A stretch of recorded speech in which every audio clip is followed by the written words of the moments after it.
Do you know what abracadabra really means? It is not a word taken from cartoons or a childish trick.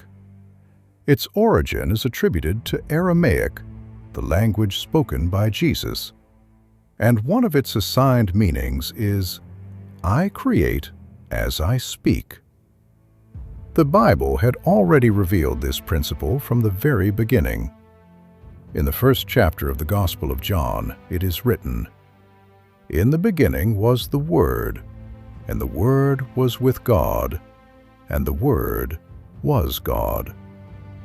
God did not create the world with his hands. He created by speaking. "Let there be light," and there was light. Speech is presented in the Scriptures as the instrument of divine creation. The Word shapes reality. But this knowledge did not remain pure. In English, the word spelling means to spell, and interestingly, it can also refer to casting a spell. This raises a troubling question. When was the power of words corrupted? How did what was once creation become manipulation? Who distorted this principle and spread it across the earth? Have you ever wondered about the true origin of witchcraft, sorcery, and magic? In this video, we explore a dark and rarely discussed origin. Throughout history, many people have felt drawn to the occult arts, to rituals, and to the promises of hidden power found in magic. But where did it really come from? And more importantly, what does the Bible say about witchcraft, magic, and sorcery? Perhaps the answer reveals far more than you imagine about words, power, and the invisible battle that has existed since the beginning. The Bible addresses the subject of magic with a clarity that crosses generations, like an ancient voice still echoing through time. From the earliest accounts of creation to the events narrated by the apostles in the New Testament, the Scriptures present warnings, spiritual confrontations, and teachings that reveal how these practices were perceived by those who sought to live under covenant with God. This documentary does not aim merely to quote isolated passages, but to guide the viewer through a historical and spiritual journey, examining what the Word reveals about magic, its roots, and its consequences. Since the earliest days of humanity, magic has been seen as a promise of access to the unseen. In different eras, men and women sought answers beyond what they could touch, and many believed that rituals and formulas could open spiritual doors.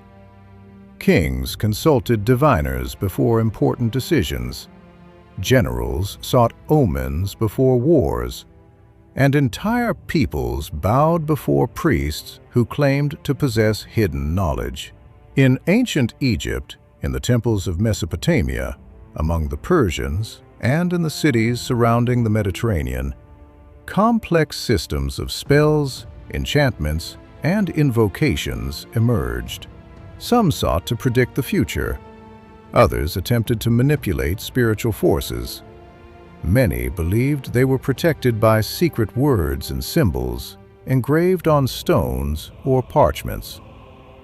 In various historical contexts, these practices ceased to be merely religious beliefs and became instruments of political power and social influence, shaping collective decisions and individual destinies.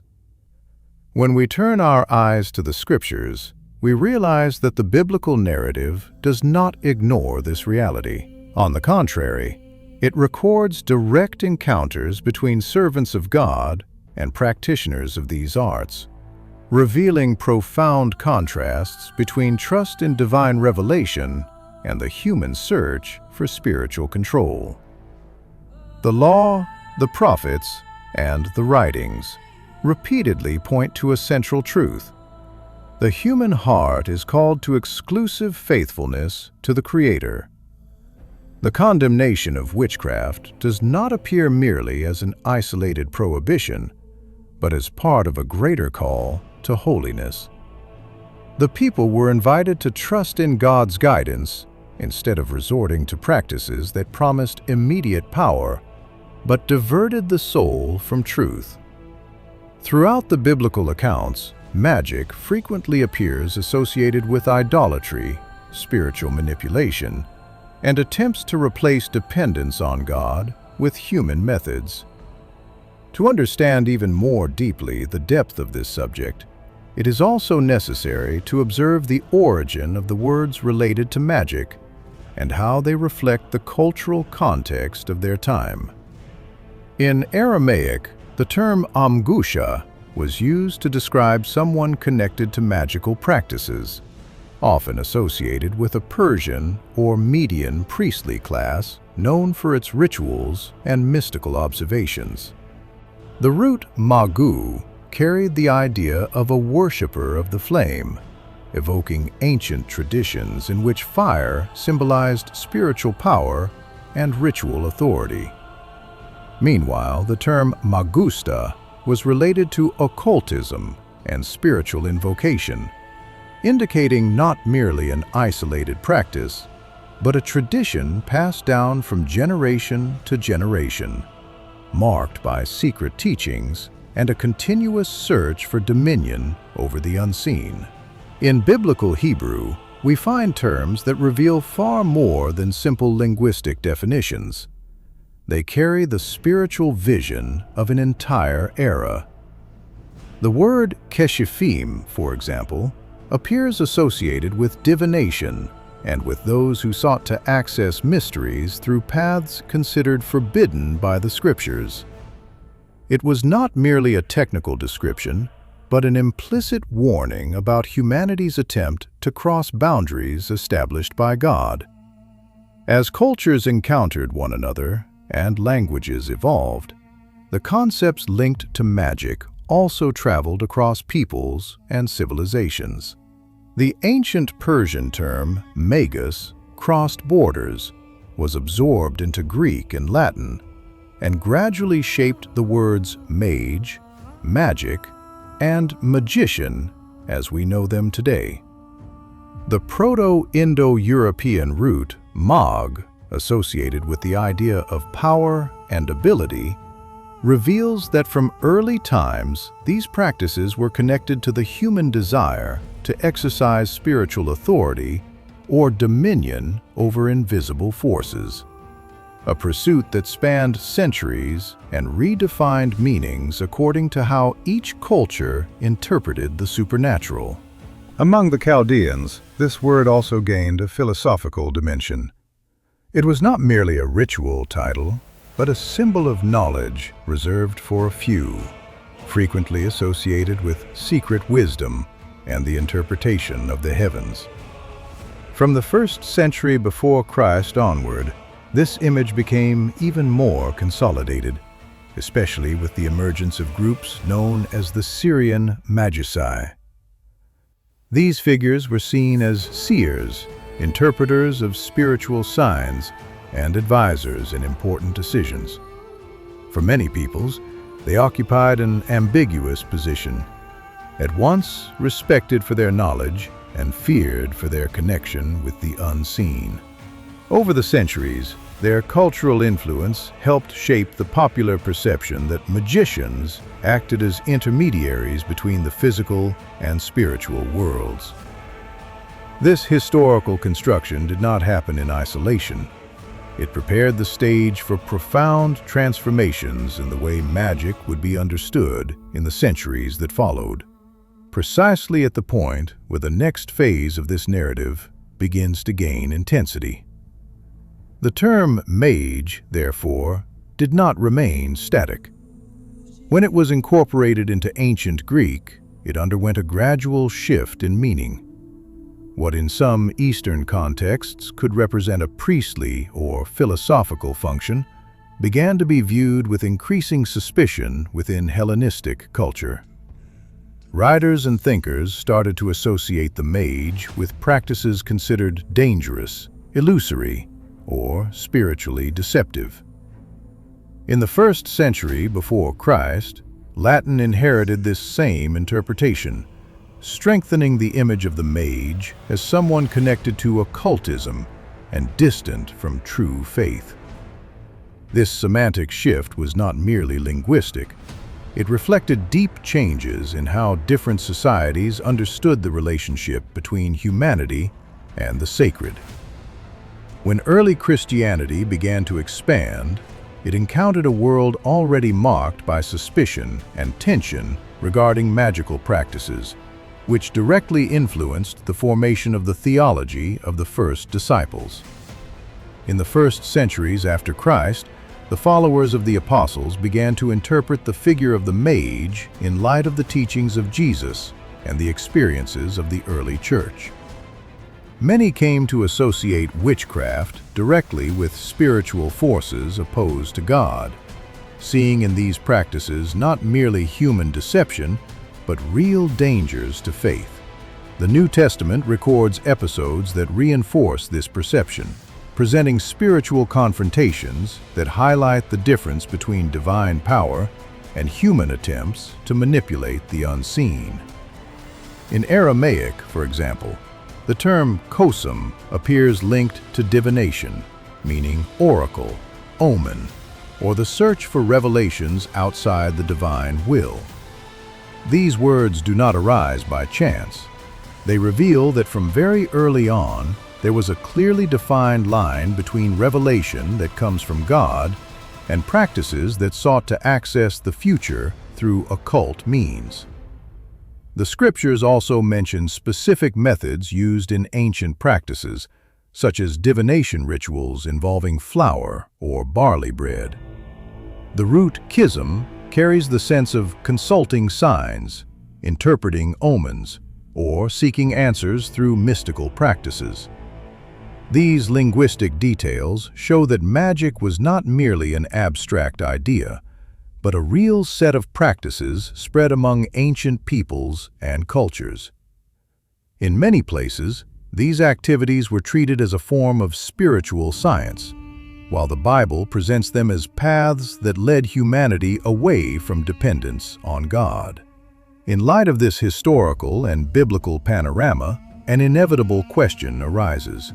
Why has magic so often been associated with demons? From the books of the law to the writings of the prophets, through the apostolic letters and the testimony of 1st century Christians, we find a consistent condemnation of such practices. The biblical text repeatedly states that God rejects witchcraft and everything that attempts to replace his spiritual authority. This is not merely a cultural prohibition, but a profound spiritual warning about the origin of these practices. According to the narrative of the Scriptures, magic is linked to the activity of rebellious spiritual forces. Witchcraft, necromancy, divination, and various forms of occultism are described as paths that move away from divine truth and connect with demonic influences. Many biblical interpreters understand that these practices emerged when ancient peoples sought spiritual power outside God's will, creating religious systems centered on entities that the Scriptures identify as pagan gods or deceptive spirits. This understanding leads directly to one of the most striking episodes of the Old Testament: the confrontation between divine power and magic in the book of Exodus. When Moses and Aaron stood before Pharaoh, it was not merely a political encounter. It was a clash between two spiritual systems. By God's power, Moses' staff was transformed into a living serpent, a visible sign of divine authority. The magicians of Egypt also replicated the act, casting their staffs to the ground and turning them into serpents, revealing that they had access to some form of spiritual power. The moment, however, did not end in balance. The serpent sent by God devoured the serpents of the magicians, establishing a clear contrast between the origin of divine power and the forces operating through Egyptian sorcery. For those who watched, the scene was both astonishing and unsettling, a spectacle that blended wonder and fear. Even so, the biblical account makes it clear that, however impressive the magician's feats appeared, God's authority proved incomparably greater. The scriptures also describe a striking detail during the plagues of Egypt that often goes unnoticed in quick readings. When the waters of the Nile were turned into blood, the impact was not uniform for everyone. The Hebrew people, though living under oppression, found preservation amid the chaos, for they had sources of drinkable water that were not affected by the plague. While Egypt sank into despair, there was a clear spiritual distinction between those who belonged to the divine covenant and those who resisted God's authority. Yet the biblical narrative adds a troubling element. Pharaoh's magicians sought out the preserved waters of the Israelites and, through their occult practices, also turned them into blood, attempting to imitate the divine sign and confuse the observers. This episode not only reveals a confrontation between two spiritual powers, but also leads to a broader reflection present throughout the biblical narrative. For the authors of Scripture, the gods worshipped by various nations, whether Egyptian, Sumerian, Persian, or Greek, were not considered true deities. The New Testament reinforces this view through the words of the Apostle Paul, who states that the sacrifices offered to idols were, in reality, directed to demons. His warning to the early Christians was not merely theological, but pastoral. He cautioned that participating in such rituals meant opening dangerous spiritual doors and establishing fellowship with forces opposed to God. Within this context, many interpreters understand that the origin of magic, from a biblical perspective, is linked to fallen angels, spiritual beings believed to have influenced ancient peoples and to have been worshipped as pagan gods. The biblical narrative presents magic not as a simple cultural tradition, but as a spiritual system that offered apparent power in exchange for separation from divine truth. Throughout history, several civilizations grew and became influential while maintaining ritualistic and occult practices, reinforcing the perception that a real power was involved, even if limited and inferior to the authority of God. As the centuries passed, many of these practices were suppressed or transformed, yet they never completely disappeared. In different regions of the world, elements of magic, divination, and occultism remain present even today, often reinterpreted within new cultural contexts. Still, the central message of the Scriptures remains constant. No spiritual power rivals the power of the Creator. What may seem extraordinary to human eyes is described in the Bible as temporary when compared to divine sovereignty. In the Old Testament, we find numerous references to sorcerers and necromancers, people who sought to consult the dead or invoke spirits to gain knowledge about the future. These practices were viewed as attempts to cross boundaries established by God, replacing trust in divine revelation with hidden methods. For this reason, many biblical texts present direct warnings against witchcraft, emphasizing that such paths spiritually defiled the people. In Leviticus 19:31, the command is clear: "Do not turn to mediums or seek out spiritists, for you will be defiled by them. I am the Lord your God." This declaration does not stand alone, but appears within a broader context of holiness and spiritual separation. In Deuteronomy 18:9-13, the warning becomes even stronger. The text instructs that, upon entering the promised land, the people were not to imitate the practices of the surrounding nations, practices that included human sacrifice, divination, sorcery, enchantments, mediumship, and consulting the dead. The reason given is profound. These practices were considered detestable to the Lord and were among the causes of the downfall of previous nations. The chapter concludes with a call to spiritual integrity, reminding readers that a true relationship with God is not based on occult rituals, but on faithfulness and obedience. In this way, the biblical text closes this part of the narrative by reaffirming that even amid ancient cultures deeply marked by magic, the people were invited to remain blameless before the Lord. These biblical passages consistently reveal divine rejection of witchcraft, divination, necromancy, and any attempt to seek spiritual guidance outside God's will. Throughout the scriptural narrative, such practices are not treated merely as cultural traditions, but as dangerous spiritual paths that lead the human heart away from truth. God declares that it was precisely because of these abominations that entire nations were removed from before Israel, establishing a clear principle. The holiness of the people could not coexist with occult practices that denied divine sovereignty.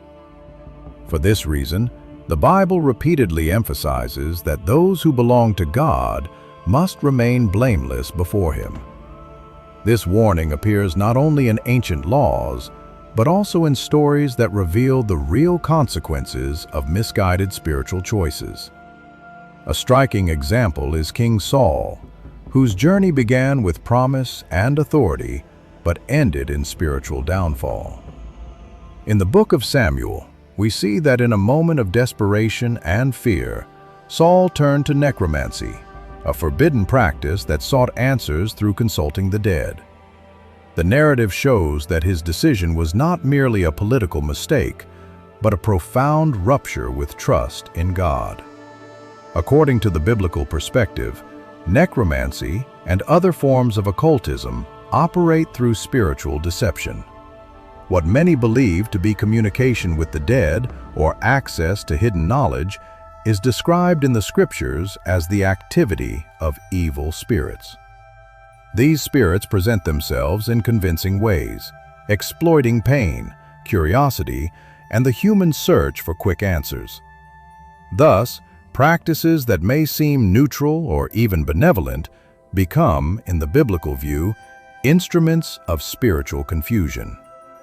The New Testament reinforces this understanding by describing direct encounters between the apostles and people involved in magic or divination. In several cities, individuals appear who are described as magicians, sorcerers, or people possessed by spirits that granted apparent supernatural abilities. These abilities, such as predicting events or revealing hidden information, impressed crowds, but were seen by the apostles as manifestations of spiritual deception, intended to draw people away from the truth of the gospel. One of the best-known examples involves the Apostle Paul. During his missionary journey, he encounters a woman who possessed a spirit of divination and who earned profit for her masters by predicting the future. The biblical narrative makes it clear that this ability did not come from God, but from an evil spirit that kept her in spiritual bondage. When Paul casts out this spirit, he not only frees the woman, but also exposes the true origin of the power that many considered extraordinary. The episode demonstrates that even when magic appears to produce visible results, its spiritual source does not align with divine truth. When all these accounts are brought together, from the warnings of the law to the actions of the apostles, the central message of Scripture becomes evident. Magic, witchcraft, and divination are not presented as legitimate spiritual paths, but as systems of deception that span generations. What some call ancestral wisdom or hidden knowledge is described in the biblical narrative as a continuous attempt to replace trust in God with alternative powers that promise control but ultimately lead to confusion. This reflection does not end merely as a warning, but as an invitation to spiritual vigilance and discernment. Throughout history, many have sought answers in occult practices, while the Scriptures direct our focus toward faithfulness, truth, and trust in divine guidance. Understanding the origin and meaning of these practices within the biblical context helps us see more clearly the contrast between the power of God and the paths that promise power without true life. Share in the comments if you are already familiar with this origin and leave your opinion on this topic. Your participation is very important to enrich the discussion and help others reflect on this subject. May God bless you, and I will see you soon.